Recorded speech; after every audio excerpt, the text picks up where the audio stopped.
Assalamualaikum warahmatullahi wabarakatuh. Waalaikumsalam warahmatullahi wabarakatuh. Waalaikumsalam warahmatullahi wabarakatuh. Bismillahirrahmanirrahim. Alhamdulillahirabbil alamin. Wassalatu wassalamu ala Rasulillah wala haula wala quwata illa billah. Ma ba'du. Teman-teman sekalian, mahasiswa Fakultas Agama Islam Universitas Nurul Jadid. Alhamdulillah, syukur pada Allah Subhanahu wa taala pada pagi hari ini kita bisa melaksanakan kegiatan sosialisasi akademik, khususnya sistem akademik yang ada di Fakultas Agama Islam Unuja. Kegiatan ini penting untuk disimak bersama, untuk diikuti bersama, khususnya oleh mahasiswa baru atau mahasiswa semester awal, yaitu semester 2 dan juga semester 4.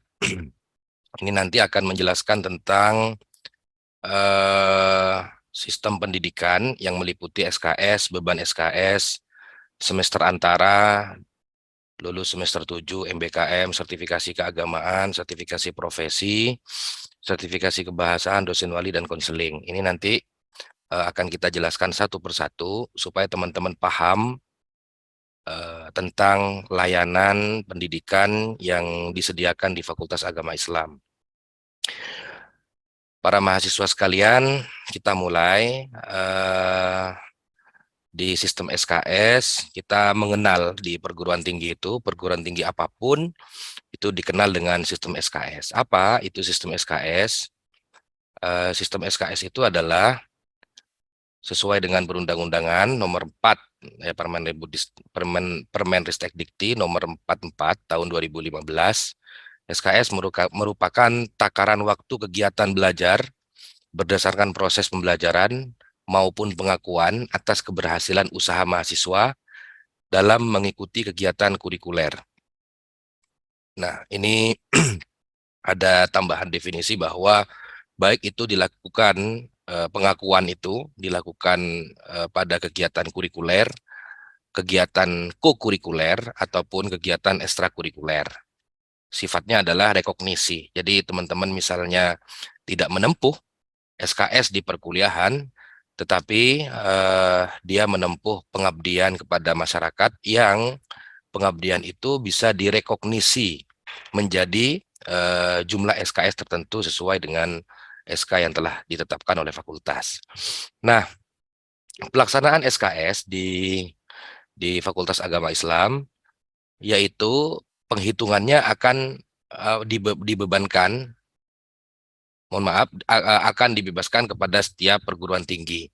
Perguruan tinggi wajib memberikan hak kepada mahasiswanya untuk secara sukarela mengambil SKS di luar program studi dan di luar perguruan tingginya. Jadi jumlah SKS dari 144 minimal yang diwajibkan kepada perguruan tinggi atau kepada setiap program studi di Fakultas Agama Islam, dan maksimal adalah 160 SKS termasuk tugas akhir.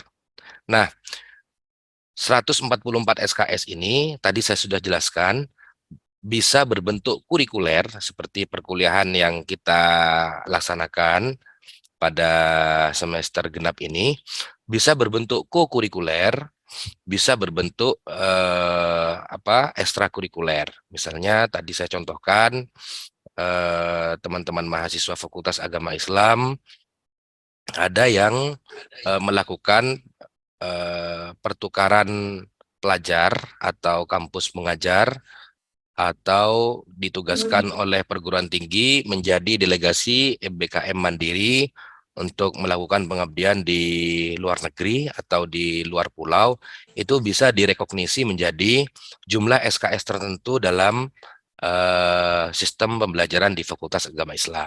Nah, ini boleh bebas, mahasiswa boleh mengambil mata kuliah di perguruan tingginya, ya, boleh mengambil mata kuliah di dalam program studinya, atau di luar program studi di satu perguruan tinggi, itu boleh.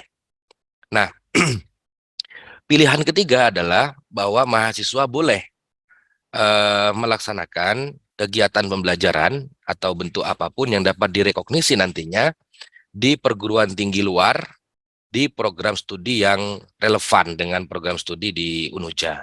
atau dalam bentuk penelitian atau pengabdian kepada masyarakat. Itu sudah diatur di Universitas Nurul Jadid dan juga lebih khusus diatur di Fakultas Agama Islam tentang pelaksanaan MBKM yang berupa flagship atau MBKM mandiri, yaitu MBKM santri. Baik, adik-adik sekalian, berikutnya adalah komposisi 144 SKS. Di komposisinya itu adalah komposisi beban kredit mata kuliah terdiri dari 5 bagian. Yang pertama adalah mata kuliah wajib umum nasional, yaitu agama. Kalau di Fakultas Agama Islam, karena basisnya adalah agama, maka agama ini alih fungsikan atau dikemas dengan pengantar studi Islam yang materinya cakupannya lebih luas daripada agama, mata kuliah agama sebagaimana dibebankan oleh kepada perguruan tinggi oleh Permendikbud ya, atau Kemdikbud. Kemudian yang kedua adalah Pancasila berupa 2 SKS, kewarganegaraan 2 SKS, bahasa Indonesia 2 SKS. Kemudian ada mata kuliah wajib universitas, yaitu bahasa Inggris 1, bahasa Inggris 2, masing-masing 3 SKS, kemudian kewirausahaan 2 SKS, kuliah kerja nyata atau KKN 4 SKS, tugas akhir 6 SKS, beserta proposal tugas akhir. Itu mata kuliah wajib universitas. Kemudian ada mata kuliah wajib prodi yang jumlahnya maksimal 92 SKS, yaitu mata kuliah keahlian masing-masing prodi. Jadi prodinya kalau prodi pendidikan agama Islam, maka materi mata perkuliahan yang menjadi kekhususan atau spesifik yang mendukung terhadap profil prodi itu dipasarkan maksimal jumlahnya 92 SKS. Nah, kemudian ada lagi mata kuliah pilihan prodi minimal 20 SKS, yaitu berkaitan dengan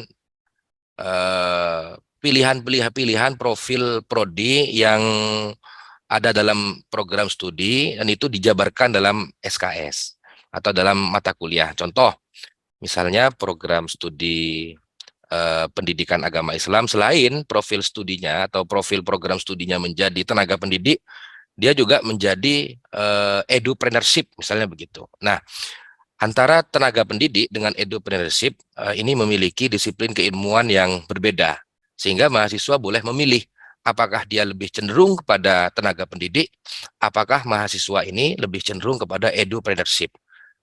Nah, ini memiliki mata kuliah yang berbeda, sehingga untuk penguatan terhadap profil lulusan dalam prodi tersebut, mahasiswa ini boleh memilih antar apakah dia akan mengambil mata kuliah yang dalam rumpun edupreneurship atau tenaga pendidik. Kira-kira begitu, itu pilihan. Kemudian ada 4 SKS berupa PKL, ya, PKL praktek kerja lapangan, atau PPL atau praktikum bagi program studi keislaman atau ilmu Quran dan tafsir, AK, KPI, ES, itu semuanya ES dan PS itu berbentuk praktikum, bukan berbentuk PKL atau PPL. Nah, nanti saya jelaskan bentuk PPL dan bentuk PKL atau praktikum yang dapat ditempuh di luar program studi, di luar PT, atau di tempat usaha atau dunia usaha. Baik teman-teman sekalian, saya kira sampai di sini paham ya teman-teman. Jadi inilah gambaran SKS kita yang kita sebarkan, kita pasarkan di Fakultas Agama Islam. Jadi jumlahnya 144 minimal dan maksimal itu 160 SKS termasuk tugas akhir. Nah, bagi teman-teman misalnya ada mata kuliah yang tidak lulus di semester 2 atau ada mata kuliah yang tidak lulus di semester 4, maka teman-teman bisa memprogram semester antara untuk mendukung ketercapaian kecepatan atau akselerasi lulus tepat waktu. Apa program tersebut? Programnya adalah semester antara. Program semester antara ini adalah kegiatan perkuliahan yang dilaksanakan ya di antara semester genap dan semester gasal atau semester ganjil. Nah, teman-teman yang semester 2 kemarin, sekarang ya semester sekarang tahun ajaran semester genap ini itu nanti di semester 3 atau antara semester 2 ke 3 ini bisa mengambil namanya semester antara, yaitu perkuliahan dilaksanakan di antara semester genap dan semester gasal. Sama perkuliahannya, jumlahnya adalah 16 tatap muka, perkuliahannya sama, kemudian yang beda adalah pembayarannya. Pembayaran, registrasinya, pendaftarannya itu berbeda. Nah, ketentuan-ketentuannya sebagaimana berikut. Pertama, kegiatan tatap muka, tugas terstruktur, dan tugas mandiri. Jadi, teman-teman mahasiswa, kegiatannya adalah tatap muka seperti biasa, kemudian tugas terstruktur. Ya, tugas terstruktur itu adalah penugasan dari dosen kepada mahasiswa, boleh unjuk kerja, boleh praktek, boleh macam-macam ya. Kemudian tugas mandiri yang bisa dilaksanakan oleh mahasiswa di asrama atau di rumahnya masing-masing. Kemudian ketentuan yang kedua atau proses kegiatan semester antara yang kedua adalah waktu dan pelaksanaannya adalah mulai dari akhir semester genap sebentar lagi ini sampai awal semester ganjil. Ya. Jadi teman-teman yang semester 2 sekarang yang memiliki nilai tidak bagus misalnya C atau B min atau B ingin nilainya lebih bagus dari yang diterima saat ini, itu bisa mendaftarkan semester antara untuk tahun pelaksanaan semester antara semester genap ke ganjil ini. Kemudian yang ketiga adalah semester antara dilaksanakan sekurang-kurangnya 8 minggu dan diselenggarakan dalam bentuk tatap muka 16 kali pertemuan termasuk ujian tengah semester dan ujian akhir semester. Sama persis kegiatannya adalah kegiatan tatap muka, kegiatan seperti perkuliahan biasa, ya, ada ujian UTS-nya juga, ada ujian akhir semesternya juga, gitu. Nah, apakah boleh teman-teman memprogram semester antara itu dalam jumlah yang besar? Tentu tidak. Ada ketentuannya bahwa beban mata kuliah yang ditempuh pada semester antara paling banyak adalah 9 SKS. Jadi kalau mata kuliah tersebut tersebar 3 SKS-an, maka teman-teman hanya bisa mendaftar semester antara 3 mata kuliah di 3 kali 3, 9 ya. Oke, baik. Nanti alurnya. Nah, ini adik-adik sekalian, ketentuan dari semester antara yang sudah di-share oleh Kepala Bagian Tata Usaha di Fakultas Agama Islam. Pertama, langkahnya adalah mahasiswa mengisi formulir pendaftaran. Ya, ada formulir pendaftaran. Kemudian mahasiswa mengisi KRSSA yang sudah ada di dalam aplikasi mahasiswa. Kemudian program studi memverifikasi atau menyetujui kuliah atau mata kuliah yang dipilih untuk di SK-kan oleh mahasiswa. Kemudian program studi menyusun jadwal dan menentukan dosen pengampu. Nah, sampai di sini kemudian ke fakultas lagi, BAK fakultas merekap mata kuliah dan dosen pengampu, rekap mata dosen pengampu, kemudian dekan menyetujui dan diajukan ke Warek 1. Setelah di-ACC oleh Warek 1, kemudian PDSI memverifikasi validasi mata kuliah semester antara, kemudian Wakil Rektor 1 mengesahkan pelaksanaan semester antara, kemudian mahasiswa membayar biaya semester antara, pembiayaannya langsung dibayarkan ke UNUJA, kemudian BAK Fakultas memvalidasi pembayaran, mahasiswa langsung sudah bisa melaksanakan kegiatan perkuliahan, kemudian terakhir merekap nilai semester antara yang diperoleh dari dosen. Nah, ini adik-adik sekalian, apa namanya, flowchart atau diagram alir yang mengatur tentang pelaksanaan semester antara. PDSI terakhir input nilai ke SIM PT dan proses perkuliahan semester antara selesai. Nah, baik. Nanti kalau ada pertanyaan ditahan dulu, nanti ditanyakan setelah sesi berikutnya. Baik, saya akan lanjutkan materi berikutnya. Sebentar.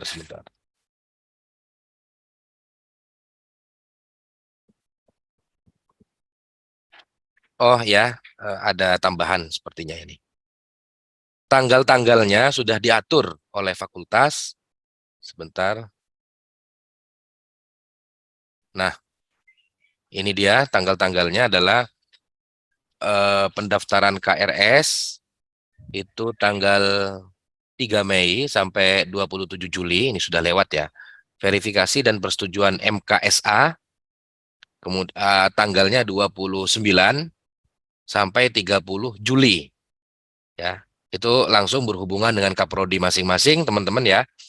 Kemudian menyusun jadwal dan dosen pengampu, itu tanggal 31 Juli sampai 1 Agustus. Jadi ingat tanggalnya teman-teman, tanggalnya adalah tanggal 29 sampai tanggal 30 Oktober. Verifikasi dan persetujuan mata kuliah yang di-SA-kan. Silahkan nanti bisa koordinasi, bisa konsultasi kepada Kaprodi untuk meminta persetujuan mata kuliah yang akan di-SA-kan oleh teman-teman sekalian. Kemudian yang keempat adalah merekap mata kuliah dan dosen pengampu, itu BAK, tanggal 2 sampai tanggal 3 Agustus, itu tugasnya BAK dan KTU. Kemudian rekap MK diajukan ke Warek 1 tanggal 5 sampai tanggal 5 Agustus. Jadi teman-teman, kalau lewat dari tanggal 5 sampai tanggal 6 Agustus, sementara berkas-berkas yang sudah direkap dan disetujui oleh Kaprodi sudah diteken atau ditandatangani oleh Warek 1, teman-teman tidak bisa menyusul lagi untuk kegiatan semester antara. Jadi tanggalnya tolong dicatat, tolong diingat ya. Ini sudah di-share ke seluruh grup mahasiswa yang ada di FAI dan insya Allah teman-teman sudah mengetahui semua. Kalaupun nanti ada yang terlambat, ada yang tidak mencatat tanggal ini, berarti ini bukan kekeliruan dari fakultas. Sebab fakultas sudah mensosialisasikan, juga menyebarkan surat edaran kepada grup mahasiswa. Nah, seperti ini, tidak perlu saya baca satu persatu ya gambarannya. Jadi tanggal-tanggalnya seperti ini, save the date ya teman-teman. Nah, baik kita lanjut ke berikutnya.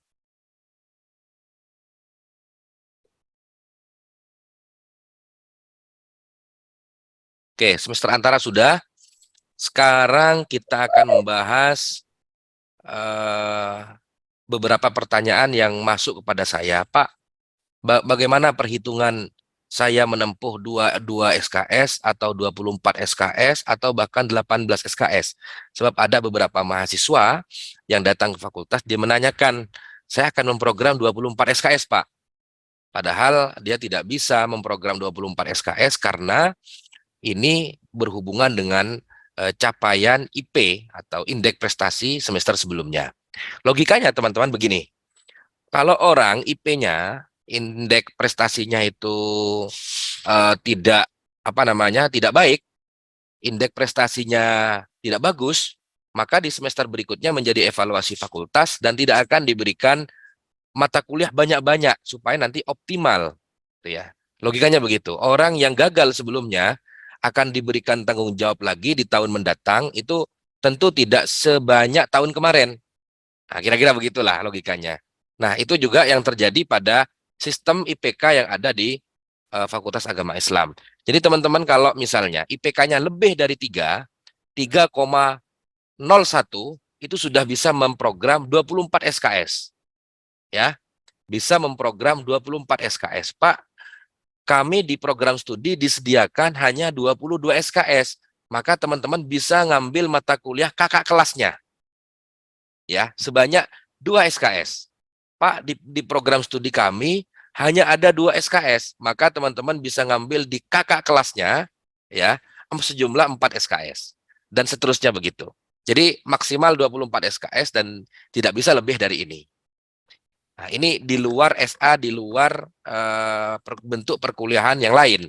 baik itu rekognisi, ekstrakurikuler ataupun kokurikuler.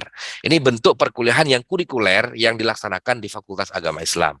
Kalau IPK-nya di bawah 3, maka SKS yang dia peroleh hanya 21 SKS. Ya. Jadi kisarannya adalah IPK 2,51 sampai 3,00, maka SKS yang bisa ditempuh di semester mendatang adalah 21 SKS. Kalau SKS-nya 2,01 sampai 2,50, maka dia mendapatkan SKS semester depannya 18 SKS. Nah, dan terakhir kurang dari, ya, atau sama dengan 150, maka dia bisa menempuh sejumlah 12 SKS. Nah, pertanyaan berikutnya, Pak, adakah kebijakan tentang kelulusan mahasiswa semester 7? Saya jelaskan di kesempatan ini ada. Gimana caranya? Skemanya seperti ini. Skema 1, skema 2, skema 3. Misalnya, di semester 1, program studi menyebarkan mata kuliah 20 SKS, semester 2 20 SKS, kemudian teman-teman di semester 3 hanya bisa menempuh 22 SKS, tapi rutin 22 SKS dari semester 3 sampai semester 6.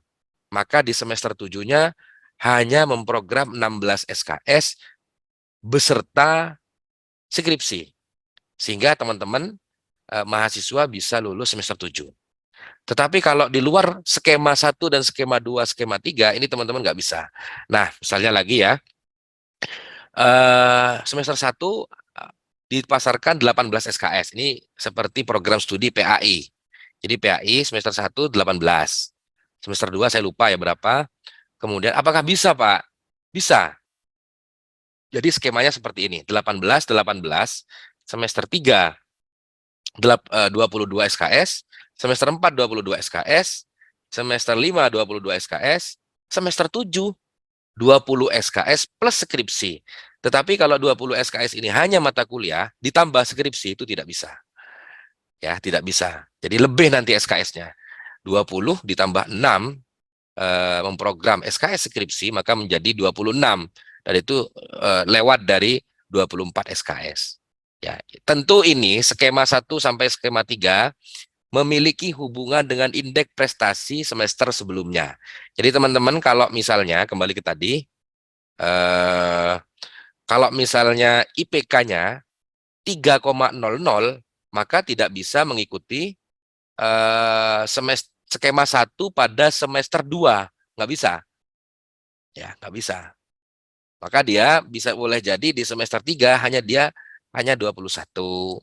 Kemudian di semester 6-nya misalnya bagus indeks prestasi semester sebelumnya, maka di semester 4-nya dia mungkin 22. Ya, atau tetap 21 atau bahkan naik 24 tergantung pada aplikasi mahasiswa. Jadi penghitungannya bisa dilihat sendiri oleh mahasiswa di aplikasi mahasiswa. Kira-kira begitu ya. Kemudian tadi saya menyinggung tentang program MBKM. Ada MBKM fleksib, ada MBKM mandiri. MBKM fleksib itu dilaksanakan oleh pemerintah. Dalam hal ini adalah Kemdikbud. Programnya banyak. Teman-teman di FAI sudah banyak yang ikut, banyak yang berpartisipasi dalam kegiatan kampus mengajar, kemudian MSIB, magang bersertifikat, dan seterusnya. Silahkan nanti buka ya kampusmerdeka.kemdikbud.go.id.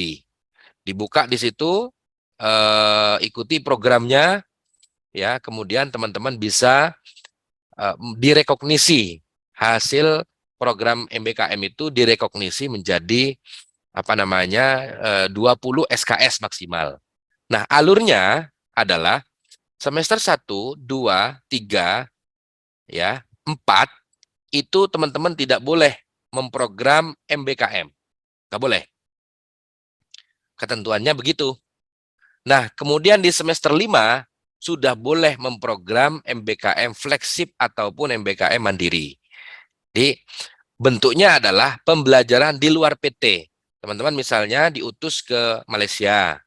Ada kakak kelas kalian yang sudah melaksanakan KKN atau melaksanakan MBKM Santri Mengabdi di salah satu lembaga pendidikan di Malaysia. Bisa.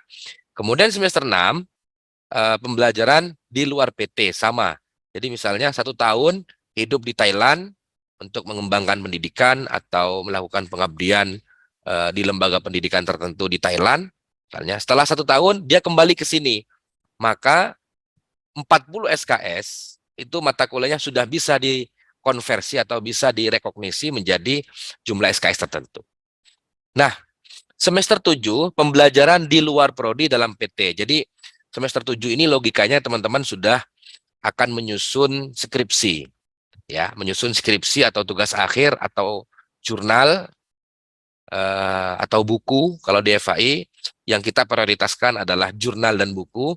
Jadi teman-teman misalnya ingin meneliti yang kaitannya dengan teknik atau kesehatan, maka teman-teman bisa menempuh mata kuliah di Fakultas Teknik, ya, bisa.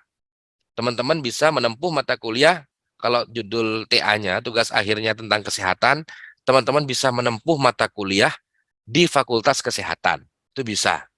Pak, saya membahas tentang, kalau di keahlian saya ya, di ilmu Al-Quran, Pak, saya membahas tentang apa namanya, konsep reproduksi dalam perspektif Al-Quran, misalnya begitu ya. Maka kaitannya dengan reproduksi adalah kaitannya erat dengan kesehatan. Di Fakultas Kesehatan di Unuja itu ada mata kuliah tentang kesehatan reproduksi. Nah, kita bisa mengambil mata kuliah di situ, ya, kuliah di Fakultas Kesehatan. Bisa di situ, kemudian setelah selesai 1 semester perkuliahannya, dia sambil menyusun tugas akhir. Dengan demikian, tugas akhirnya menjadi utuh pembahasannya. Dia dia membahas tentang ilmu Al-Quran yang memang sudah kompeten di bidang ilmu Al-Quran. Dia juga mengaitkan atau mengintegrasikan keilmuan lain, yaitu kesehatan reproduksi. Jadi begitulah gambarannya. Begitu juga di ilmu pendidikan, di hukum, atau di apa namanya, disiplin ilmu yang lain. Oke. Kemudian teman-teman ada pilihan program MBKM Santri. Ini namanya program MBKM Mandiri. Nah, program MBKM Mandiri ini di Universitas Nurul Jadid itu disediakan ada santri mengajar, santri mengabdi, pertukaran santri, santri peduli, santripreneur, dan santri patriot. Sementara ini yang sudah berjalan eh, di apa namanya, kalangan mahasiswa Unuja adalah santri mengajar, santri mengabdi, pertukaran santri, dan santri peduli. Nah, 4 skema MBKM Mandiri ini sudah berlangsung kurang lebih 2 tahun. Jadi teman-teman misalnya ditugaskan menjadi tenaga pengajar di sekolah yang membutuhkan, ya, sekolah yang membutuhkan, maka kita memberikan surat tugas mengajar pada teman-teman mahasiswa. Kita utus ke sekolah yang membutuhkan tersebut selama 1 semester untuk mengajar di sana dan mengabdikan ilmunya di sana. Setelah 6 bulan mereka kembali di sini dan dia otomatis mendapatkan hak 20 SKS, ya, dikonversi oleh tim konversi program studi. Begitu juga santri mengabdi, pertukaran santri. Skemanya sama dengan skema MBKM Flagship, yaitu dilakukan di semester 5 dan 6. Ya. Jadi yang semester 4 sekarang, semester depan sudah bisa melaksanakan atau memilih program MBKM Santri ataupun MBKM Flagship. Nah, berikutnya manfaat program MBKM. Ya, tentu karena sifatnya adalah mahasiswa ke tempat lain, keluar melakukan pembelajaran di sekolah misalnya, atau di pondok pesantren luar negeri, atau di dunia usaha dan seterusnya, maka dia mendapat pengalaman baru terkait nilai-nilai keberagaman suku, agama, kepercayaan, kebudayaan, dan bahasa. Kemudian yang kedua, mendapat kesempatan untuk merefleksikan nilai kebangsaan dan kebinekaan yang dialami menjadi bagian dari sudut pandang dalam memahami kondisi real, ya, yang mahasiswa temui sehari-hari di tempat teman-teman melaksanakan kegiatan MBKM. Yang ketiga, dapat berjumpa dan berinteraksi dengan mahasiswa dari PT yang berbeda. Ini program pertukaran mahasiswa. Jadi misalnya tahun 2022 kemarin kita melaksanakan program pertukaran santri ada sekitar 15 mahasiswa kami yang diutus atau bukan diutus, yang mohon maaf, maksud saya adalah yang melakukan pembelajaran di perguruan tinggi di PT KIS Tapal Kuda. Ada yang di Lumajang, ada yang Jember, ada yang Probolinggo sendiri, kemudian ada yang Banyuwangi. Mereka disebar mendapatkan pengalaman-pengalaman baru dengan mahasiswa dari PT yang berbeda. Kemudian keempat, manfaat dari program MBKM adalah dapat mengembangkan keterampilan kepemimpinan, kepercayaan diri, pedagogik, dan kepekaan sosial. Kemudian yang kelima, mendapat kesempatan mengambil pilihan mata kuliah di luar prodi sesuai dengan pilihan mahasiswa. Tadi saya sudah jelaskan, misalnya teman-teman ingin angkat tugas akhir di luar kompetensi atau pengetahuan yang tidak ada di program studinya, dia bisa mengambil pengetahuan tersebut di program studi lain, ya, sama PT, yaitu UNUJA. Kemudian yang keenam adalah memperluas dan atau memperdalam pengetahuan akademik. Kemudian yang ketujuh, memperoleh nilai hasil pengakuan kredit mata kuliah dari PT. Jadi teman-teman mendapatkan hak 20 SKS. Misal teman-teman mendapatkan jatah karena IPK-nya 3,1 ke atas, dia mendapatkan jatah 24, maka 2 SKS-nya dapat dilaksanakan secara daring. Gitu ya.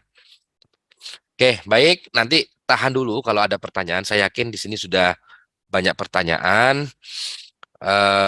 Kemudian berikutnya, saya kira sudah, SA sudah, sistem SKS sudah, lulus semester 7 sudah, MBKM saya kira sudah cukup. Sekarang di semester depan, atau bagi semester 4, semester 5, semester 6, menginjak semester 7, teman-teman sudah harus memikirkan tentang tugas akhir. Apapun itu bentuknya, baik jurnal, buku, ataupun skripsi. Nah, syarat tugas akhir yang pertama adalah sertifikasi keagamaan. Nah, ini hanya menstandarisasi bacaan Al-Quran, furudul ainiyah, kepesantrenan, dan keaswajaan. Materinya sederhana, ya, materinya sederhana, baik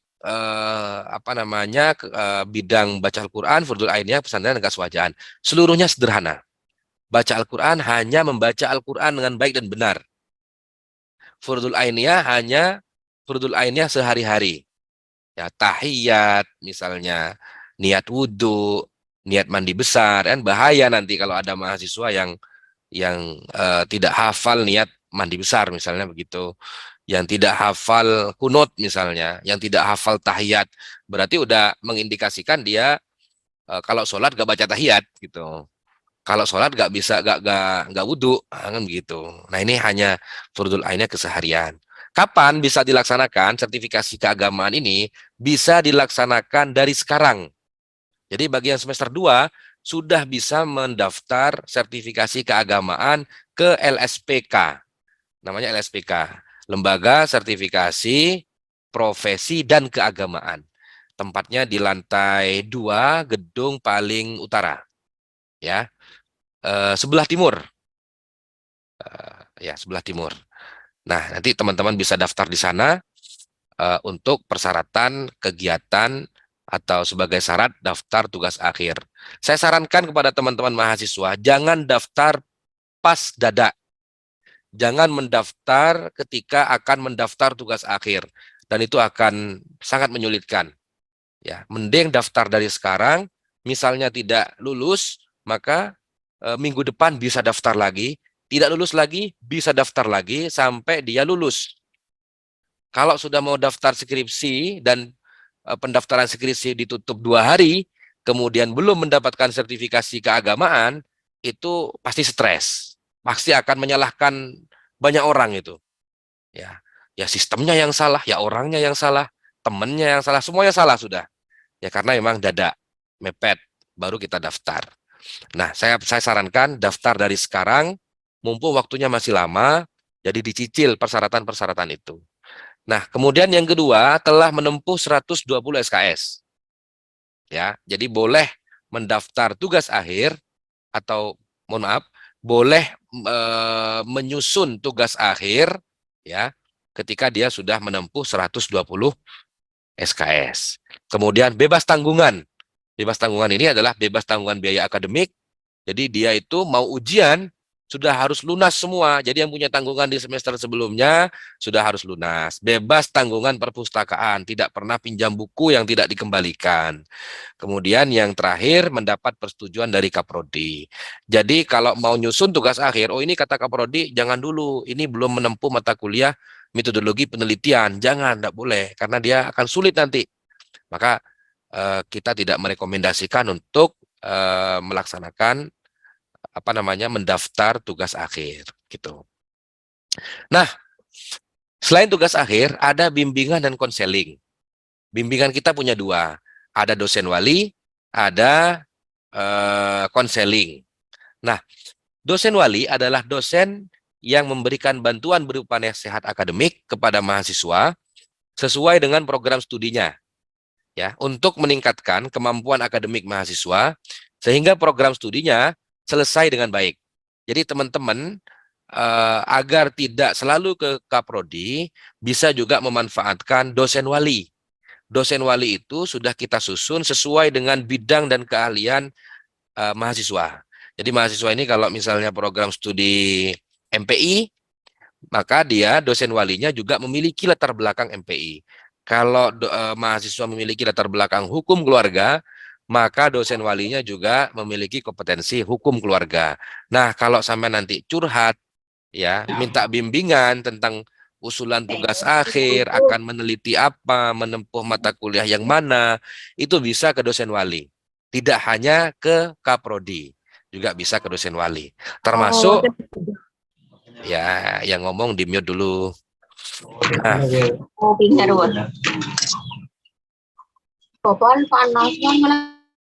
oke, saya lanjut ya. Minta tolong kepada Pak Holil kalau ada yang berbicara langsung di mute. Nah, bimbingan dan konseling ya itu tadi dosen wali. Tugas dosen wali adalah membantu mahasiswa dalam mengatasi masalah-masalah akademik tentang memberi rekomendasi tingkat keberhasilan belajar mahasiswa untuk keperluan tertentu. Kemudian yang kedua adalah membantu dan mengarahkan mahasiswa dalam menuntaskan standar keagamaan di Universitas Nurul Jadid yang meliputi tadi saya jelaskan bidang furdul ainiyah, baca tulis Al-Quran, kepesantrenan, dan aswaja ke-NU-an. Jadi begini, teman-teman misalnya di tes ngaji tidak bisa oleh LSPK, maka teman-teman sekalian bisa belajar mandiri kepada dosen wali.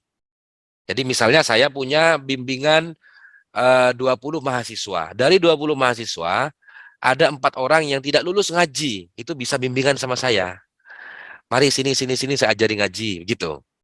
Ya, itu tugasnya dosen wali. Misalnya ada yang mahasiswa ada yang nggak tahu doa tahiyat misalnya atau bacaan tahiyat, dipanggil oleh dosen walinya atau bisa konsultasi kepada dosen wali, Pak, saya mau bimbingan, saya furdul ainnya nggak lulus, tolong diajari, gitu ya, dan seterusnya dan seterusnya. Nah, baik, saya lanjut. Cuti kuliah. Nah, ini cuti kuliah ya. Jadi teman-teman kalau cuti kuliah jangan asal nggak aktif gitu aja, nggak ada kabar, nggak ada apa. Begitu udah nggak aktif selama 3 tahun, mau balik lagi ke sini di DO. Ah, ini kok Pak, nggak di DO, udah Pak, kita di DO. Padahal saya sudah program ini, sudah nyusun skripsi macam-macam. Ya itu karena kesalahan tidak tertib menyusun administrasi akademik. Jadi kalau teman-teman misalnya ada kendala di tengah jalan, bagi yang putri misalnya melahirkan, ya, kalau ada yang sudah berkeluarga, melahirkan dan tidak memungkinkan untuk mengikuti perkuliahan secara tatap muka misalnya, atau mengerjakan eh, penelitian atau pengabdian sudah nggak memungkinkan sama sekali, maka dia bisa melakukan cuti kuliah. Cuti kuliah itu sendiri adalah penundaan registrasi mahasiswa dalam jangka waktu 1 semester dengan izin dekan dan atau direktur kalau S2 atau S3, serta tidak diperhitungkan sebagai masa studi dan dapat dilakukan mulai semester 3. Jadi baru masuk, kemarin ada yang datang ke kantor untuk minta rekomendasi cuti, padahal dia sudah semester, padahal dia baru semester 2. Itu nggak bisa. cuti itu dimulai semester 3. Jadi teman-teman mau cuti di semester 5 misalnya Bos, bisa. Mau cuti di semester 4 bisa. Ya. Adapun prosedur pengajuan cuti akademik atau terminal akademik ada di SOP nanti. Oh ini sudah saya catat ya. Cuti akademik diajukan paling lambat 1 bulan setelah berakhirnya masa daftar ulang dan tidak dikenakan biaya pendidikan pada semester yang diajukan. Jadi jangan kemudian cuti itu dadak. Jadi begitu udah pembelajaran dimulai di Fakultas Agama Islam, kemudian dia datang dengan cuti. Nah, itu tidak benar. Ya, tidak dapat kita proses. Nah, sebaiknya gimana? Sebaiknya adalah cuti itu, kalaupun dia cuti harus terencana. Semester sekarang, masuk semester genap, dia ingin cuti karena nggak mungkin saya melaksanakan kegiatan tatap muka di semester mendatang. Maka dari sekarang sudah mengajukan cuti untuk semester depannya ke fakultas. Nanti oleh fakultas diberikan form atau formulir untuk diisi, kemudian dibawa ke perguruan tinggi. Cuti akademik yang diajukan melebihi 1 bulan setelah berakhirnya masa daftar ulang akan dikenakan biaya pendidikan pada semester tersebut. Jadi cuti itu, saya mudah-mudahan tidak salah, itu bayar sekitar apa 500 apa 700 begitu, saya lupa, apa 100 gitu, saya lupa ya, nanti bagian keuangan itu yang paling paham. Misalnya ini telat, ya pemrograman sudah berakhir, pembayaran sudah berakhir, kemudian perkuliahan sudah dimulai, tengah jalan dia mau cuti, tetap dia kalau mau ngurus cuti harus bayar pada semester yang dia akan cuti. Eman kan, teman-teman sekalian, eman. Kalau misalnya dia harus bayar, mestinya dia kalau cuti karena pekerjaan, mestinya tidak bayar kalau sudah terencana dengan baik. Nah, pengajuan cuti akademik maksimal 2 semester untuk program D3 dan sarjana. Jadi teman-teman, Pak saya cuti. Berapa kali? 2 tahun, tidak bisa. Jadi cuti hanya bisa dilaksanakan maksimal 1 tahun atau 2 semester. Ya. Kemudian pengajuan cuti akademik dilakukan per semester. Nggak boleh cuti setahun atau 2 semester sekaligus, nggak boleh. Harus cutinya itu tertib per semester mengurus surat cuti yang diketahui oleh Kaprodi dan Dekan. Kemudian cuti akademik dapat diambil oleh mahasiswa dengan status aktif, terdaftar dan tidak habis masa studi. Jadi semester 13 atau semester 12 mau cuti dia. Ya, 2 semester habis sudah masa cutinya ya. Telat. Oke. Cuti akademik semester sebelumnya tidak diperkenankan. Contoh, teman-teman lupa semester kemarin enggak bayar, enggak apa begitu ya. Kemudian tiba-tiba dia ingat semester genap sekarang, semester ganjil saya enggak kuliah, enggak apa, enggak melakukan pembayaran. Ngurus cuti ke fakultas, kemudian ke universitas itu enggak diperkenankan, tidak boleh. Kenapa? Karena cuti itu adalah harus terencana untuk semester berikutnya, bukan semester sebelumnya. Status akademik mahasiswa cuti, ya, status akademik mahasiswa cuti akademik pada sistem adalah menyesuaikan status pada PDDikti. Jadi teman-teman itu di PDDikti menyesuaikan nanti bagian PDSI itu, ya, asalkan cutinya itu tidak melebihi masa waktu masa waktu belajar. Jadi masa waktu belajar kan berapa tahun ya? 16 bagi 2 berapa? 8 ya, 8 tahun. Misalnya dia apa namanya di semester 10 masih banyak mata kuliah yang tidak lulus atau tidak selesai. Maka oleh Kaprodi biasanya tidak diperkenankan untuk cuti. Kenapa? Khawatir tahunnya tidak nutut ya. Karena belajar di program sarjana itu hanya memiliki waktu 8 tahun atau 14 semester. Oh 8 tahun sih. Berapa ya? 7 tahun mungkin ya. Oke, baik. Berikutnya, sudah habis ya. Terima kasih teman-teman atas perhatiannya. Silahkan kalau ada pertanyaan akademik, pertanyaan administrasi akademik, apapun tentang fakultas saya persilahkan. Terima kasih dari saya. Monggo kalau ada pertanyaan silahkan raise hand atau bisa langsung masuk ya dan bertanya ke kami di fakultas. Terima kasih. Assalamualaikum warahmatullahi wabarakatuh.